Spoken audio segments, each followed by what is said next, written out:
All right, welcome into another episode of the News4JAGs podcast. Jamal St here alongside Justin Barney. Justin, full pads? Yeah, full pads. Hot. Very hot. Those are the 2 bullet points. We're done. And we saw our first little tussle of training camp. Yeah, LaQuinn Allen. Yeah, I mean, that's what. Look, the pads are on. Everybody in full pads. Definitely a very run-heavy kind of day. Yes. And look, it gets a little chippy out here. Yeah, it did. LaQuinn Allen, the rookie, giving it to Foye, right? He was in it with Foye later on. He kind of dropped the pad on Ventrell Miller a little bit when Ventrell came in hot. The O-line kind of came in to back him up a little bit. So there was some stuff there, but LaQuinn Allen was running tough. So LaQuinn Allen was good day balling today. Good day for Allen. And he did not get phased by going toe-to-toe with Foye. So that's what you want to see. I mean, it's a physical camp, and those always happen. Those little scuffles happen, and it's just men being physical and competing with each other. It wasn't bad. It wasn't something to be overblown. It was just something that happened out there on the field. But very physical practice, probably the most intense practice they've had today. Very competitive. I don't know if I want to call it the cleanest practice they've had, because there were some mistakes. First time I think the first team offense kind of got to the line, had to re-huddle that I've seen because they couldn't kind of get the call relayed. So just kind of those sorts of moments. Overall, I think Trevor had a solid day. We haven't crunched the numbers yet. I can only think of one turnover-worthy play that he had, which was early in practice. He threw a pass. It kind of went through Foye's hands, but Foye got a piece of it. Was upset he didn't pick it, but because he tipped it, Brian Thomas couldn't catch it, so incomplete on that one. But I mean, that's the only throw where I'm like, man, I'm sure he wishes he had that one. Yeah, not a bad from last week was obviously the offense's worst practice collectively. BTJ, Trevor, Nick Mullins. And since then, they've stacked very consistent practices. And today, more so to me, was a focus on the ground game. A lot more running today than there was passing, it felt like.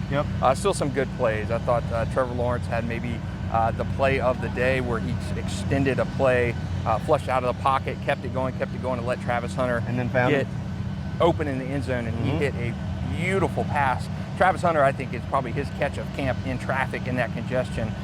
So yeah, they're really Trevor making good plays, Travis making good plays, Hunter Long making good plays too. All right, well, I guess that leads us to it. All right, let's do our offensive and defensive standouts. Who you got on offense?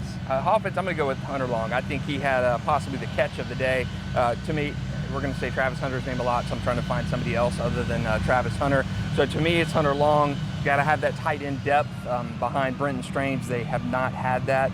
You got Herbert in there, you got Johnny Munt, Hunter Long, who's going to separate. So for me, Hunter Long with potentially the catch of the day today. He's my offensive guy. Give me Jaquindon Jackson. Yeah, how about that? All right. Big undrafted free agent, rookie running back. The pads are on, and he was running tough. He's turned some heads. He's definitely turned some heads. He's faster than I gave him credit for, but big boy can definitely roll, and got to give him some credit for that. We're going to have to back up here, Kyle, because you got us in the grass, and we don't need to be in the grass. That's why he's walking over here, so go ahead and go that way. But yeah, give me Jaquindon Jackson on that. I think these guys, LaQuinn Allen we've got. I think we've got Bashal Tootin, Travis Etienne, Tank Bigsby, those guys. And I would not be surprised to see Jaquindon Jackson make this team as a special teams kind of guy and a guy like a Dearness Johnson last year. All right, give me your defensive standout for the day. And I'm gonna say something defensively different than an actual play that was made. Jordan Lewis, to me, has been a fantastic addition to this team. After plays today, he takes time with young defensive back DeAndre Prince. Specifically, he was talking to him, and he's going over plays with younger guys, undrafted free agent guys, and telling them what to do, what positions to be in, and that guidance. I mean, I've seen him do that so many times, but today specifically, Jordan Lewis, this is why you signed a veteran. He's teaching guys, he's passing off knowledge to different guys, and to me, I think Jordan Lewis, he's had a fantastic camp, and the knowledge he continues to give to these younger players has been phenomenal. Yeah, no, fair enough. Look, the funny thing is, he was also on the receiving end of your Hunter Long play. That is also true. So the duality of being a DB. But no, I think Jordan Lewis, definitely the leadership he brings in the locker room is something that I think is going to be valuable over the course of the year. For a defensive standout for the day, for me, that's a little bit harder. Give me Ventrell Miller. Okay. Give me Ventrell Miller. I think he was flying around, firing off, and I think he was very active. He did drop some pads on a couple of guys that the offense took a little bit of an exception to because he got in there so fast. But give me Ventrell. Give me Ventrell as a really active guy who had himself a day. And this is a hot camp.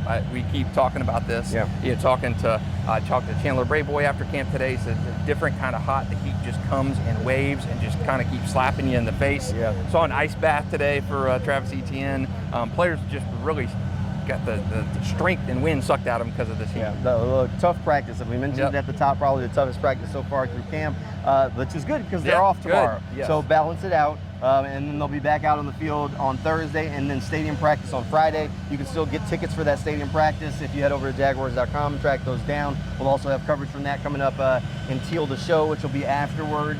And of course, throughout these podcasts and over on News4JAGs.com, click on that handy dandy sports page, you can track all of that down. That'll do it for this News4JAGs podcast, and we'll see you guys next time.